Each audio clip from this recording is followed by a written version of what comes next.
On vous souhaite la bienvenue à ericlatour.com. Dans quelques instants, on reçoit deux jeunes hommes qui veulent monter une méga production, une comédie musicale avec leur propre texte, leur propre histoire, leurs personnages. Il était une fois un conte et c'est pour l'automne 2018. Ils sont actuellement en campagne de socio-financement et ça va se faire bientôt via Kickstarter. Mais d'abord, elle a sauvé un homme d'une noyade certaine en 2014 aux îles de la Madeleine. Elle vient d'ici, elle vient de Saint-Alexandre et elle vient de recevoir la médaille de la bravoure du gouverneur général du Canada.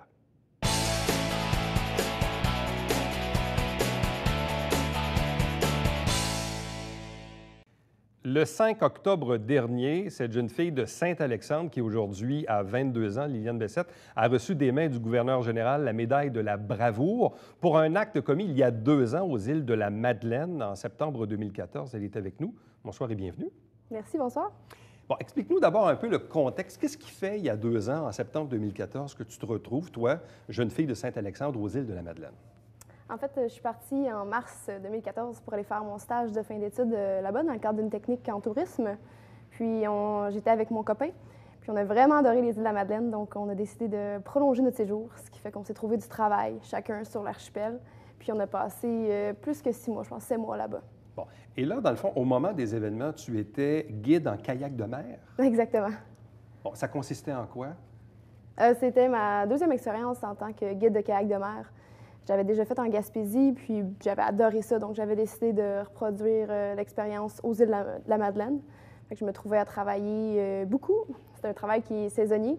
Fait que je guidais les gens autour de l'archipel dans différents points en fonction des vents et marées. Bon. Et là, le 2 septembre 2014, qu'est-ce qui se passe? J'avais finalement un congé qu'on a décidé d'en profiter. C'était une journée de congé? Un après-midi de congé. Ouais. Puis on a voulu en profiter. On est partis 4 amis pour aller sur les falaises à Fatima. On appelle ça les caps là-bas. Puis on voulait aller sauter là-bas. C'est quelque chose qui se fait communément là, quand tu sais où aller. Et moi, je l'avais déjà repéré en faisant du kayak de mer dans cette section-là. Quand tu dis sauter, ça veut dire quoi? Ça veut dire que tu es sur la falaise et tu peux sauter dans la mer, c'est ça? Oui, ça se trouvait dans l'océan Atlantique, dans le fond. Et il n'y a pas de danger en tant que Bien, c'est tel? des zones qui ont été identifiées par les locaux, là, les Madelinos. Fait que, ouais, c'est quelque chose qui se fait régulièrement là-bas quand tu sais où aller. Bon, et là, qu'est-ce qui se passe? Bien, on a décidé d'aller là-bas, puis tout se passait bien, jusqu'à temps que... Moi, j'avais déjà sauté, j'étais dans l'eau, je m'amusais. Toi, tu étais déjà en bas, là? Oui, ouais. Exactement. Puis, il y a un des 4 qui est tombé. On ne sait pas exactement ce qui est arrivé. Il était sur le bord de la falaise, puis probablement que ça s'est effrité. Il y avait un sac sur le dos. Ça y a passé par-dessus, puis il s'est retrouvé 15 mètres plus bas dans l'eau. Donc, ce que je comprends, c'est que ce n'était pas, la personne qui est tombée, ce n'était pas un saut volontaire, là? Non, du tout. Contrairement à toi qui avais sauté volontairement auparavant. Parce que lui est tombé dans 2 pieds d'eau. Oh là là! Oui. C'était vraiment pas une bonne place pour tomber. Oui. Bon, est-ce que c'est une personne que tu connaissais? Bien, je dis un ami, mais en fait, c'est que dans le cadre de mon travail, j'habitais à une auberge où c'était des travailleurs d'un peu partout des îles de la Madeleine. Il y en a qui travaillaient dans des boutiques, il y en a qui travaillaient dans des restaurants, il y en a qui travaillaient comme guide d'aventure, un peu comme moi. Puis lui, c'était une des personnes, je pense qu'on était 20 qui habitaient dans cette auberge-là. Une personne de quel âge, qui venait de quel endroit? Il vient de Québec, puis il avait 26 ans. Je ne le connais pas vraiment pas plus que ça, là. C'est ça, même pas capable de le dire. Lui, dans le fond, est en haut de la falaise. Ouais. Et là, tu dis, bon, peut-être que c'est un peu effrité. Il y avait un sac à dos et tout ça. Et là, donc, il est tombé. Oui. Donc, il a fait une chute de 15 mètres. Oui. Et il est tombé dans 2 pieds d'eau. Oui. Et là, toi, tu es en bas, tu vois ça. Oui. Et là, il se passe quoi? Il se passe que je pensais qu'il était mort. Oui. Sur le coup, là, il est tombé le dos premier, dans le fond. C'est une espèce de roulade dans les airs. Puis, il bougeait pas, fait que j'étais certaine qu'il était mort. J'ai nagé vers lui. Est-ce que tu étais loin? C'est tellement difficile à dire. La notion de distance, c'est tant dans des situations comme ça, là. Je devais peut-être être, je sais pas, une vingtaine de mètres de lui, quelque chose comme ça. Et là, est-ce que c'est une journée? Est-ce qu'il fait beau? Est-ce que c'est venteux? Est-ce qu'il y a de la vague? C'est quoi les conditions? Bien, ce côté-là de l'archipel, les îles de la Madeleine, c'est des îles, justement, ce côté-là est souvent plus venteux. Fait qu'il y avait quand même de la bonne houle. C'était pas de la grosse vague déchaînée, c'était juste de la houle. Fait que j'étais une bonne nageuse, là, j'ai passé... Donc, tu as réussi à t'approcher de lui assez rapidement? Rapidement et facilement, là, justement, vu que j'ai beaucoup nagé. Et là, une fois que tu constates qu'il est là sur le dos, est-ce qu'il est conscient? Semi. Quand j'ai jamais donné autant de claques dans le visage de quelqu'un, il fallait qu'il reste avec moi. Fait que justement, quand j'essayais de le garder avec moi, c'était bon, il me parlait, mais sinon, il retombait tout de suite endormi ou en tout cas semi-conscient. Là. Bon, et là, ce que je comprends, et tu me corrigeras, mais tu es resté avec lui, pas des minutes, là, on parle d'heures. Oui. 4 heures? Oui, bien, comme j'ai mentionné, c'est vraiment difficile la notion du temps dans ces circonstances-là, mais c'est ce que les pompiers ont établi, que c'était entre 4 à 6 heures, dans le fond, que Donc, ça s'est passé. durant de 4 à 6 heures, tu es dans l'eau, Oui. avec lui qui vient de faire une chute de 15 mètres, il est semi-conscient, tu essaies de le garder conscient et en vie. Oui. Mais là, comment fais-tu pour appeler de l'aide? Parce que si tu as été avec lui pendant de 4 à 6 heures, c'est donc que c'était pas facile ou accessible d'avoir de l'aide, là. Bien, en fait, le gros problème, c'est qu'il était semi-conscient. Donc, j'avais réussi à le sortir à peu près la mi-quart de l'eau. Donc, il n'était pas en train de se noyer. Mais il était semi-conscient. Donc, aussitôt que je n'étais pas avec lui, à le taper dans le visage ou à y parler, il n'était plus là. Fait que moi, je ne pouvais pas aller chercher de l'aide parce que j'étais certaine de le retrouver noyé, là. C'était officiel. Parce que, dans le fond, si tu avais quitté les lieux, il se serait noyé. Dans ma tête, il n'y avait absolument aucune autre option, étant donné... De par sa condition et l'endroit où il était. Il n'était pas capable de nager du tout. Dans le fond, j'ai dû le traîner c'était dans quand même l'eau. quelqu'un de 6 pieds 5. Oui, oui. 200 quelques livres. Donc, toi, tu n'avais pas la capacité physique nécessairement de le déplacer non plus. Je l'ai déplacé dans l'eau. Dans l'eau? Oui, ça, j'ai réussi à nager avec lui. Mais tu ne pouvais pas l'amener en dehors de l'eau, là? Bien, je l'avais réussi à sortir un bout, Ouais, mais c'est des falaises, donc c'est très escarpé. Puis j'ai réussi justement à le hisser un petit peu sur une roche. Tu dis, dans le fond, que si tu quittais, il se serait noyé. Oui, parce qu'il n'y avait pas de fond. Là, et là, comment fais-tu pour appeler à l'aide? Parce que là, est-ce que tu as un cellulaire? Est-ce que lui en avait un? J'avais un cellulaire, mais en haut. Et lui, est-ce qu'il en avait un sur lui? Non, mais de toute façon, il aurait été pas... Il n'y aurait pas de par la chute. Oui. Donc, de quelle façon as-tu réussi à solliciter de l'aide? On dit que la vie fait bien les choses, là. J'ai eu une très bonne preuve cette journée-là. Ça faisait à peu près ça 4 heures que j'étais dans l'eau avec lui. Puis tout le long, j'y parlais. Je faisais des blagues. Je sais pas, moi qui n'ai pas très comique de nature, j'ai réussi à faire des blagues tout le long. Et il y a des pêcheurs qui étaient là par hasard, en haut des falaises, avec 2 gilets de sauvetage et une corde. Oui, tout un addon. 4 heures après, là? Oui. Ils ont finalement... À un moment donné, ils m'ont entendu que je parlais, puis ils se demandaient d'où est-ce que ça venait, parce qu'il n'y avait personne sur tous les caps. Puis ils ne voyaient pas d'où est-ce que ça pouvait venir. Est-ce que tu t'appelais à l'aide puis tu voyais qu'il n'y avait personne? Oui. Je suis montée souvent en haut de la falaise. Puis tu étais capable de monter? Oui, j'étais capable de monter sans problème. De monter puis de redescendre. Mais pas avec un gars de 6 pieds 5. C'est clair, c'est clair. Oui. Et donc là, pendant 4 heures de temps, il ne se passe rien, là. Parce que là, tu devais trouver que c'était une éternité. Non, dans les faits, ça aurait pu être 2 secondes, 2 minutes, 2 jours. Okay. Pour moi, c'était la même chose. Je me suis vraiment retrouvée en pilote automatique. J'ai jamais vu ces 4 heures-là passer. Et là, les pêcheurs arrivent avec des gilets de sauvetage, une corde. Et là, qu'est-ce qu'ils ont fait? Bien, dans le fond, j'étais contente qu'il y ait enfin quelqu'un qui apparaisse dans le portrait. Je suis remontée en haut de la falaise, puis je suis allée chercher un des gilets de sauvetage avec une corde. Je suis redescendue pour mettre le gilet de sauvetage à l'homme. Je l'ai attaché avec la corde. Comme ça, il y avait un pêcheur en haut qui le tenait. Oui, c'est ça. La victime ne peut pas se noyer. Mais là, ultimement, il y a des pompiers qui sont intervenus, là. Oui, parce qu'une fois que la victime était attachée, là, j'ai pu aller chercher mon cellulaire puis appeler à l'aide. Et là, qu'est-ce qui s'est passé quand les pompiers sont arrivés? Comment ils ont réussi à le sortir de là? Ça a pris 6 pompiers pour le sortir de là. Oui. Wow. C'est quelque chose. Et là, comment tu t'es sentie, toi, après tout ça? Comment je me suis sentie? C'est un état un peu surréel, autant pendant l'événement qu'après. En fait, je pense que j'ai pris connaissance de mon corps juste quand il y a un pompier qui m'a donné sa veste, sa grosse veste de pompier. Puis là, est début septembre, l'eau ne devait pas être si chaude que ça. C'est l'Atlantique, oui. Fait que c'est pas très chaud. C'était pas très chaud. Il n'y avait pas un risque d'hypothermie? Il était en hypothermie, oui. Il était? Oui, moi aussi probablement, mais je m'en suis jamais rendu compte. Là, Parce que toi, dans le fond, une fois que tu avais sauté la falaise, tu étais toute seule, là. Dans l'eau? Oui, c'est ça. Oui, dans l'eau, j'étais toute seule. Puis tes amis n'étaient pas là, je veux dire. Les 2 autres étaient partis. Ils étaient partis. On se retrouvait juste nous 2. C'est là que tu t'es ramassé, dans le fond, seul en bas, avec le type. Oui. Mais moi, seul en bas, il n'y avait absolument aucun problème. C'est quand l'autre est venu me rejoindre au mauvais endroit que là, on a commencé à avoir des ennuis. Là. Bon.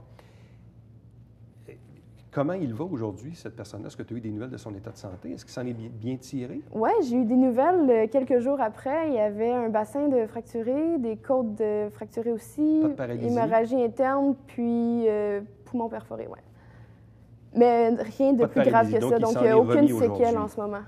il a été extrêmement chanceux. Est-ce que tu as eu l'occasion de lui reparler depuis les événements? Brièvement, Oui, ouais, sur les réseaux sociaux, sans plus que ça. C'était pas vraiment un ami, c'était juste quelqu'un avec qui je cohabitais, donc... Et là, de quelle façon ton histoire s'est-elle rendue jusqu'au bureau du gouverneur général à Ottawa pour que tu reçoives, là, le 5 octobre dernier, cette médaille, la médaille de bravoure du gouverneur général, M. David Johnston? Comment c'est arrivé?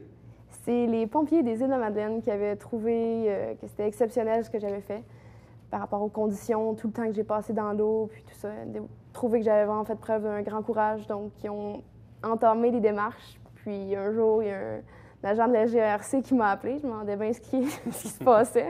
C'était pour passer une entrevue, dans le fond, dans le but de poursuivre la démarche. Okay. Et là, comment ça s'est passé quand tu es allé à Ottawa, j'imagine? Oui, à la Citadelle de Québec. Non, c'était à Québec, c'était à la Citadelle, c'est vrai. Oui. Et comment ça s'est passé, la remise de la médaille? C'est extrêmement protocolaire. Ouais. J'avais jamais vécu un événement aussi solennel, si on veut, que ça, là. C'est une cérémonie. Il y a d'autres décorations qui ont été décernées au même moment que moi, pas juste des médailles de la bravoure. C'est un peu tout le monde qui est là, puis un à un, on passe devant le gouverneur général. Et là, 2 ans plus tard, avec le recul, est-ce que tu réalises quand même la portée du geste? Parce que tu le dis toi-même, si tu avais quitté les lieux, il serait mort noyé dans l'eau. Tu as l'intime conviction qu'il serait mort noyé. Puis tu as en même temps l'intime conviction que pour toi, ça a duré comme 2 secondes, 2 minutes, 2 heures, 4 heures. Pour toi, il n'y a pas de notion de temps. Mais quand on le regarde, nous, avec le recul, on se dit, wow, c'est long, là, 4 à 6 heures, être pris avec quelqu'un dans l'eau, froide, au bas d'une falaise, pas d'aide. Est-ce que tu le réalises? Probablement pas, en fait. Non? Pour moi, j'ai fait ce que j'avais à faire. J'aurais pas pu faire autrement. Je ne pouvais pas le laisser là. C'était même pas une option. J'ai jamais envisagé ça. Pour moi, j'ai fait ce que j'avais à faire. Puis c'est quelque chose d'exceptionnel de recevoir une distinction comme ça. Mais j'aurais pas agi autrement, là. Il y a des gens aussi qui m'ont demandé suite à ça, des sauveteurs, parce que moi, je suis pas sauveteur. Ouais. Les sauveteurs m'ont dit, ouais, mais t'as pas pensé, tu sais, cas de colonne, justement, s'il y avait une blessure à la colonne vertébrale, en le tirant, en le poussant. Ouais. Écoutez, quand ça arrive... Ben oui, puis moi, j'avais déjà vu qu'il n'y avait pas de déformation, il saignait pas, il n'était pas capable de bouger, puis on était pogné dans l'eau. Fait que mon homme, on tire, on pousse, on sort de là. Il n'y a pas d'autre option.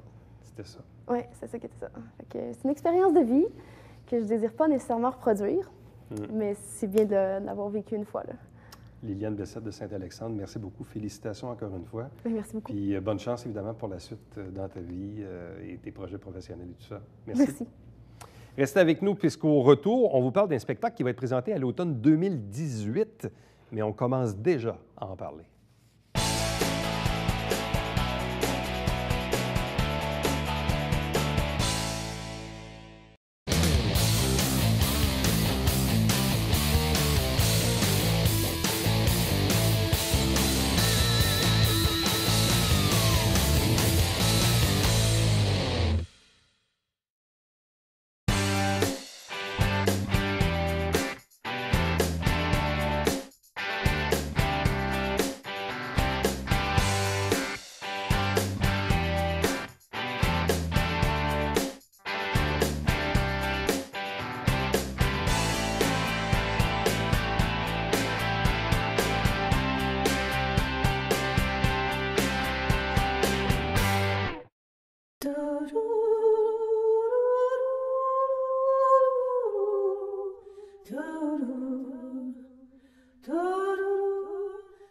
Coulisses Bêta, jeudi, 19h.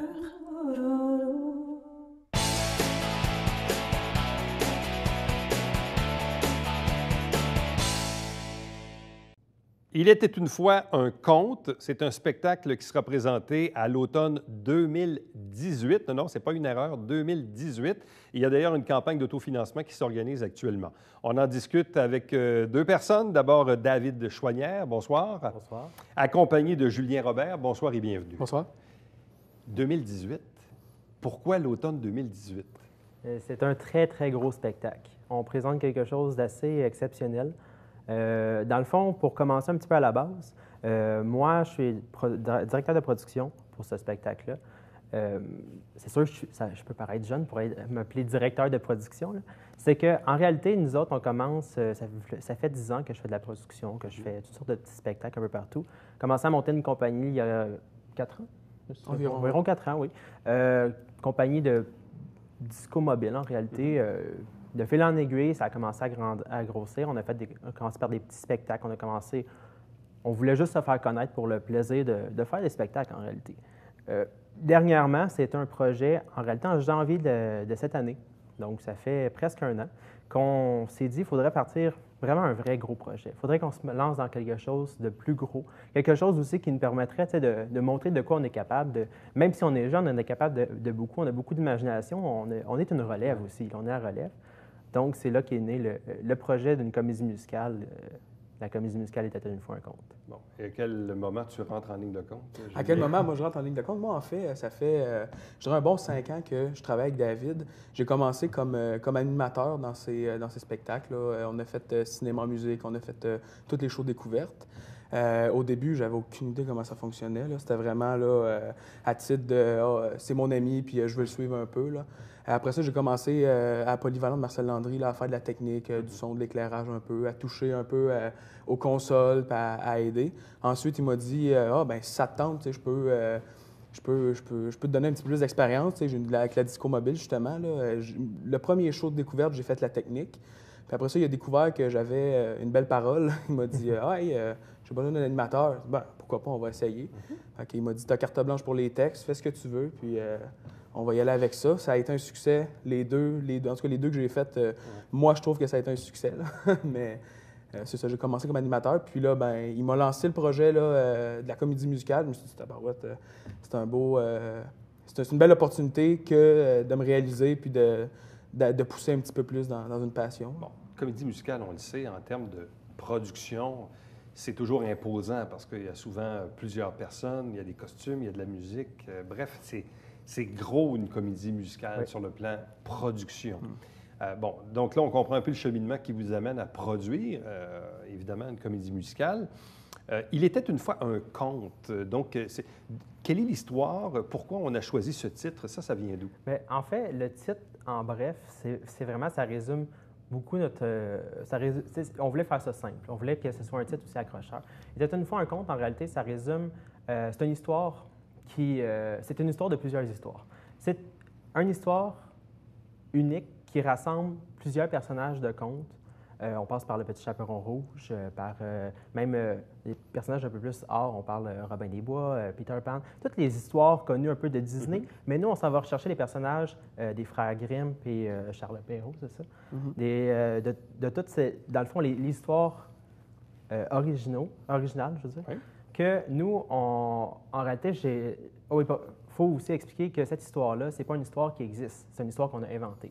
Donc, on part de ça, on a parti de cette base-là, d'une petite base qu'on s'est dit, il faudrait faire quelque chose avec ça.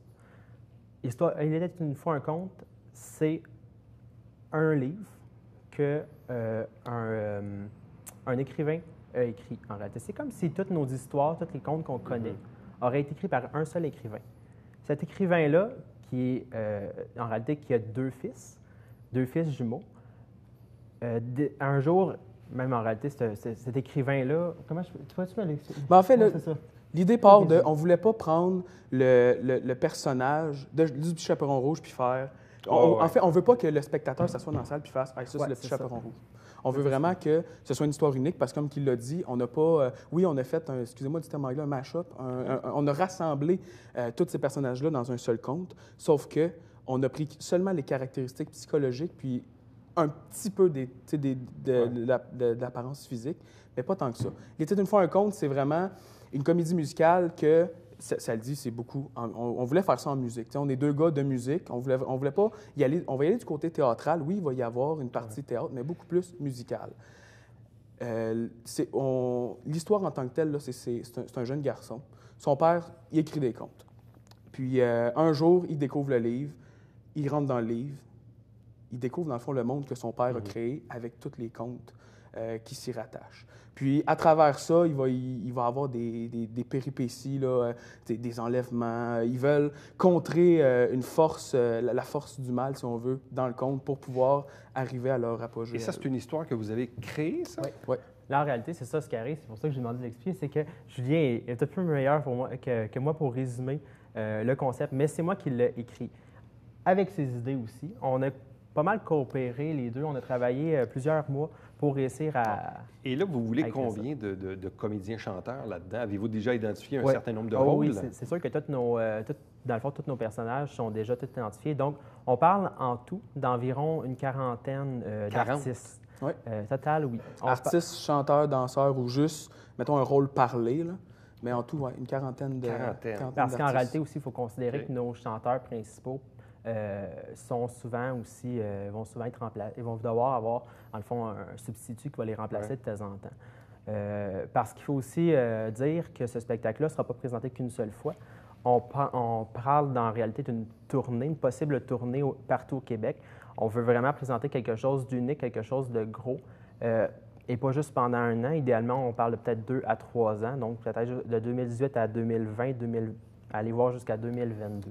On est conscient que on s'embarque dans quelque chose de gros, là. C'est pas, tu sais, de la manière qu'on voit ça, nous, on le sait que c'est gros. On le sait que le marché est pas énorme au Québec, mais moi, je pense que on est prêt à faire valoir nos idées. On est prêt à montrer, justement, à l'industrie du spectacle que c'est pas parce qu'on vient de la petite ville de Saint-Alexandre, là, tu sais, dans le fin fond d'un rang, qu'on n'est pas capable d'avoir des idées de grandeur, puis... Donc là, vous écrivez l'histoire. Donc, en écrivant l'histoire, donc forcément, c'est le texte, un peu les chansons, je présume? Oui. Bien, c'est sûr que oui, le texte s'accompagne avec les Bon. chansons. La musique, elle vient d'où? La musique, c'est notre grand compositeur, c'est Alain Sauvageau.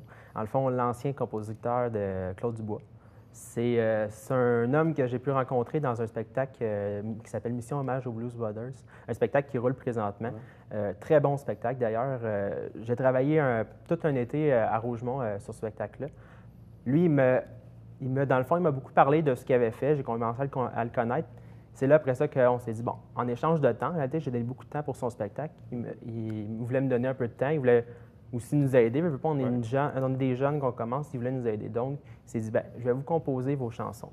Donc, c'est pour ça que c'est lui, dans le fond, qui compose. C'est une belle histoire de contact. Oui. Moi, je pense que puis je pense que c'est ça qui a fait notre renommée un peu, c'est qu'on ne cherche pas à aller, tu sais, c'est aller à la juste pour rire, là, vous comprenez? Mais c'est vraiment une histoire de bouche à oreille, puis de « Ah, moi, je connais quelqu'un qui est capable de faire ça. Ah, moi, je connais quelqu'un... » Pour minimiser les coûts, parce qu'on s'entend qu'il y a beaucoup de coûts reliés à ça. Ça, c'est l'autre question, parce que là, vous lancez une campagne d'autofinancement que vous allez faire via Kickstarter? Oui, dans le fond, c'est ça. C'est une campagne de sous-financement. Nous autres, on va lancer un Quickstarter qui va permettre de ramasser de l'argent. On parle de le lancer environ milieu novembre. Présentement, c'est juste parce qu'en peaufinement, parce qu'on a beaucoup de travail relié à ça, il y a beaucoup de médiatisation qu'il faut faire, faut le faire voir. Avez-vous évalué les coûts? On parle de 50 à 75 000 pour la pré-production, donc pour la production du spectacle, et de 8 à 10 000 par spectacle. Ouais. Donc, quand on dit un très gros spectacle, c'est vraiment d'ampleur. C'est gros, là. Mais c'est une grosse affaire. Mais c'est en forgeant qu'on devient forgeron. Je me dis que si on est prêt à s'investir totalement là-dedans, oui, tu sais, moi, je fais mes études en soins infirmiers. Lui, il va travailler en tant que préposé aux bénéficiaires. Oui, c'est un obstacle qu'il va falloir faire face, mais je pense qu'avec notre détermination puis avec tout le vouloir qu'on a par rapport au projet, moi, honnêtement, j'ai aucune réticence puis j'ai aucun, comment je pourrais dire, aucune peur par rapport à ça. C'est sûr qu'on a toujours une question d'argent. C'est la petite peur qui nous reste tout le temps, c'est qu'on se dit, est-ce qu'on va être capable de rendre le matériel malgré nos limites monétaires? Faut considérer qu'on est jeune, qu'on commence, qu'on n'a pas d'argent. Il n'y a personne parmi nous autres qui a les moyens de financer ce spectacle-là. On fait présentement on essaie de trouver des possibles personnes qui auraient les moyens de nous financer, mais c'est très difficile. En étant jeune, en n'étant pas connu, ils ne veulent pas trop embarquer. On comprend aussi la situation. Donc, c'est pour ça qu'on essaie aussi de faire appel au public, on essaie de faire appel au monde qui pourrait nous aider. Puis notre campagne de sociofinancement, ce qu'elle va faire, c'est, en réalité, en échange d'argent, en échange de ce que les personnes vont nous donner, on parle de 35-40 $, ils vont avoir en échange des billets de spectacle. Donc, ils précommandent leurs billets pour le spectacle. Et aussi, on a d'autres petits articles promotionnels qui viennent avec ça, dont l'album. Pour présenter ça ultimement à l'automne 2018. Exactement. pour ensuite, évidemment, en faire une tournée et faire vivre le spectacle. Oui, là, dans pendant l'idéal, certains c'est ce temps. qu'on voudrait, de faire une grande tournée. Avez-vous de ça. déjà identifié quelques comédiens-chanteurs? Oui, on a Ouais. quelques bonnes idées, oui. C'est sûr, là, c'est dur on ne peut pas donner de nom parce que c'est rien d'officiel encore.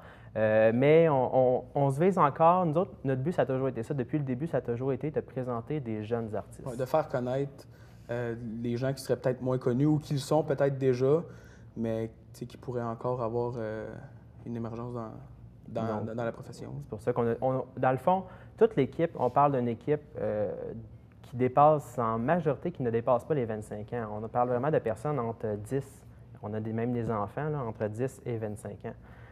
On est vraiment une équipe de jeunes, une équipe dynamique. On vise beaucoup, mais on sait quand même avec notre expérience qu'on a aussi un bon bagage. On a quand même un pied à terre. C'est ça, on a pareil un bon bagage aussi. Donc, il était une fois un compte. D'ailleurs, le site Internet est déjà en ligne. Oui. Donc, dans quelques semaines, la campagne de ce sous-financement Kickstarter va se mettre en branle également. Et on verra bien sûr la suite des choses pour cette méga production comédie musicale. Il était une fois un conte. À vous deux, merci. Puis surtout, bonne chance. Merci beaucoup. Merci. Restez avec nous. Au retour, le Babillard quotidien.